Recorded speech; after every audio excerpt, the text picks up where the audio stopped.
3 things your small business can do to protect against cybercrime. Let's get into it. Number 1, and probably the most important, the one that will protect you the most, is education. Make sure that you and your staff are well aware of what the most popular cyber attacks are, because the weakest link in any cyber protection program, unfortunately, is us. Things we click on, sites we visit, apps we download. If you and your staff are well trained as to what phishing attacks are, spear phishing attacks are, if you're well trained as to what types of email attachments to open or not open, if you're well trained to verify if information that's coming in is coming from a reputable source and where you think it's coming in from, you can prevent so much of the cybercrime that could possibly happen to you, from ransomware to wire transfer fraud and many other types of data privacy breaches. Education is your strongest weapon against these types of attacks. Number 2, a solid IT team. Now, if you're a small business, the IT team may be, well, you. In my business, it's me.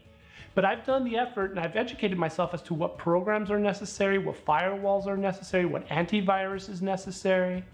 I've educated my staff to make sure that all of the updates on their systems and computers are up to date with the most recent available security patches.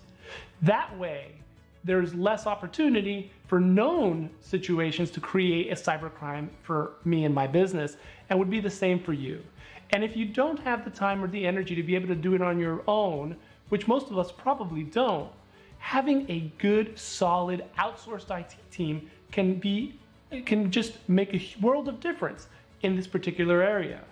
You don't have to know it all. You don't have to do it all. You can spend your time doing what you do best, which is running your business, and have someone else help you make sure that you're protected from cybercrime. Number 3, and the stopgap against catastrophic loss, cyber liability insurance. Now, there are a lot of words going around out there about what cyber liability insurance is. Sometimes they attach it to other policies, but it's important that you remember that not all insurance is created equal. And a good cyber liability policy is rarely attached to something else.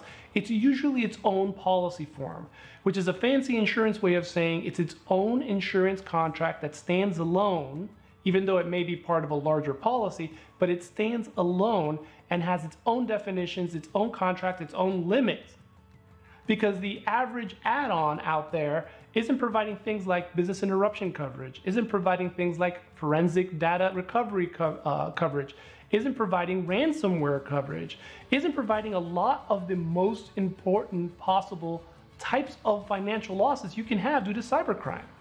At most, what they're offering is something like additional costs to help pay for your notification costs due to a breach in your business. And every state is quite different. New York being one of the strongest, Florida being about middle of the road, but you have to be aware that there are times when you may have to notify your customers that you've had a breach. And some of the add-ons will provide coverage for that, but definitely not enough, being that the average breach notification costs are well over $100,000.